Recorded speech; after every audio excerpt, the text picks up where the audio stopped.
Today I'm going to show you the frame I did for the Spring Inspirations Challenge by Decoupage Queen. I cut a cardboard to the same size as the frame, which is 5 by 7 inch. Because I only had black carton, I had to paint it white, because it's always good to have a white background or a light background behind any decoupage that you want to do.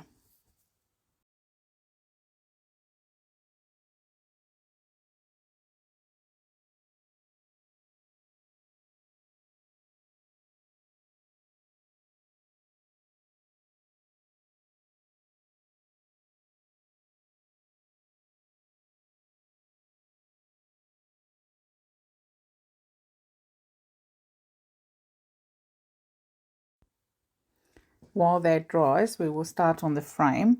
I used Dixie Bow Prickly Pear on the frame.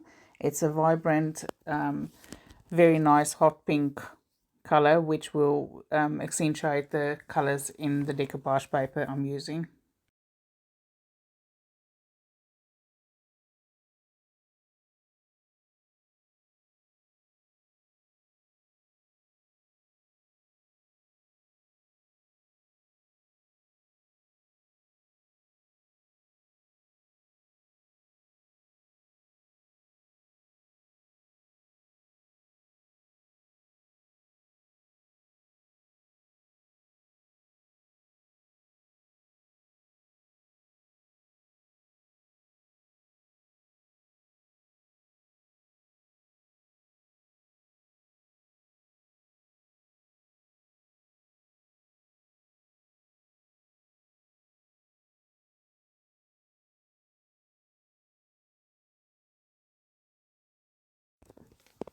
Now that the first coat have dried, we will apply a second coat just to make sure that it's nice and light behind the decoupage paper so that you can see the colors on the paper better.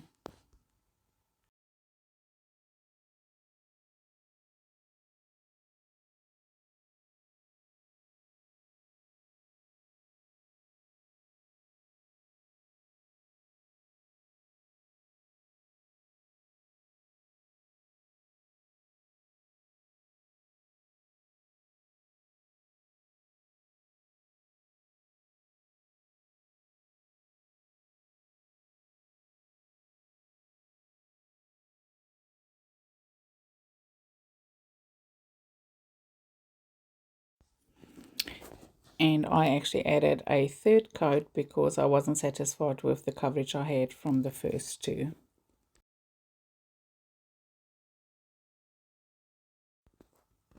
We will now do a second coat of the prickly pear of the pink. You just keep adding coats until you're satisfied with the coverage that you have on your project. I personally usually do 2 to 3 coats.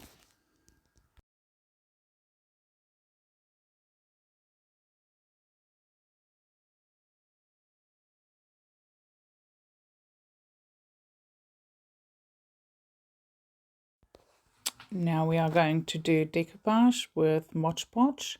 I always start on one end and then do it bit by bit, and I use a brayer so that you don't have any wrinkles. Just continue putting on the Mod Podge and putting the paper down on it until you've completed the entire project.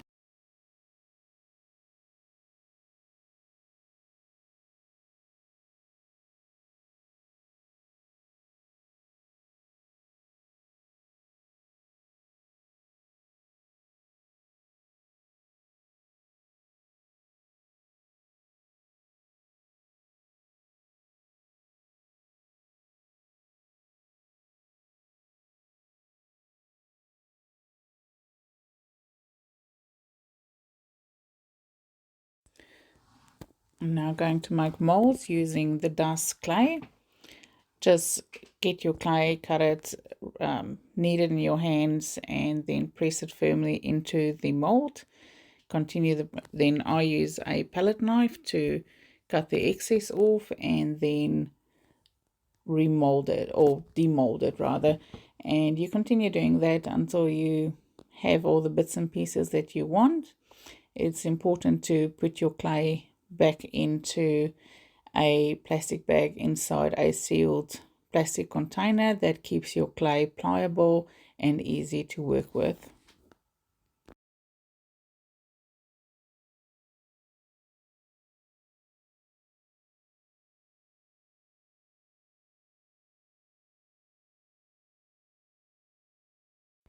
Now that we have made the molds that we want to use, I use glue to put it back, to put it onto the frame.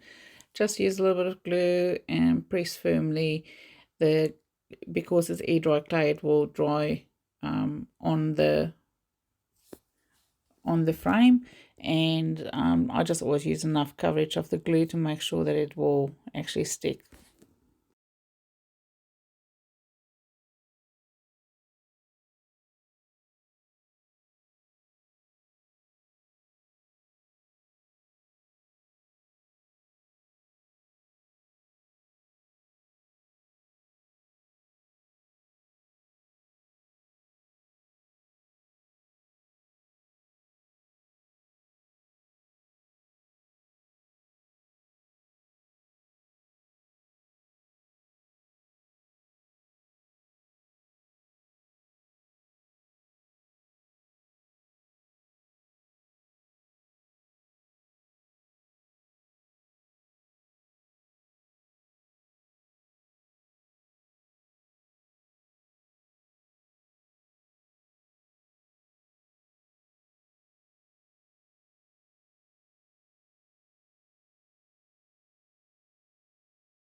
Just continue making all the molds and adding all the molds that you want to use on your project until you're satisfied that you have everything you want.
Now that all your molds have been added, you can start painting them.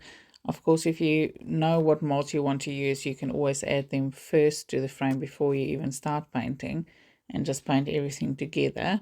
In this instance, I added it after, so we now have to paint in the molds so that it's the same color, because I'm going to use gilding wax to accentuate the highlights of the molds.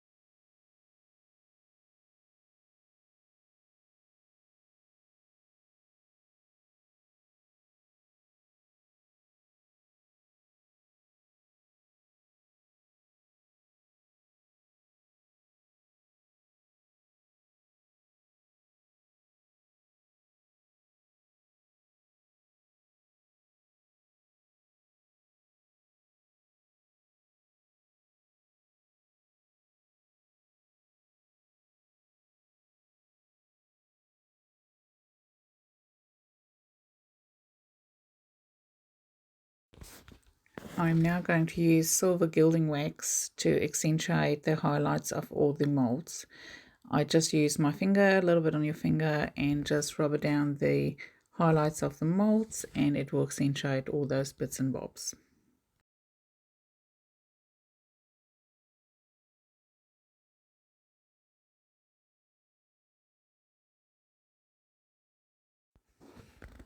Always keep a wet wipe ready and handy, because if you go a little bit over the mold and you want to wipe that away, you can do so with a wet wipe.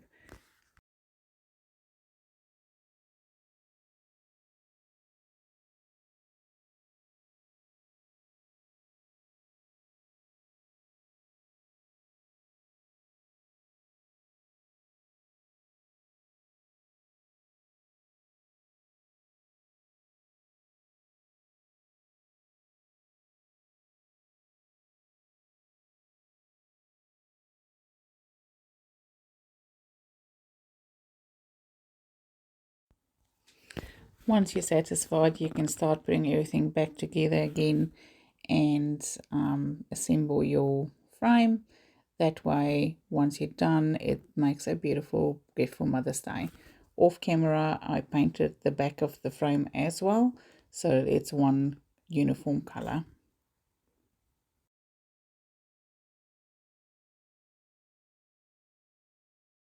Voila, happy painting!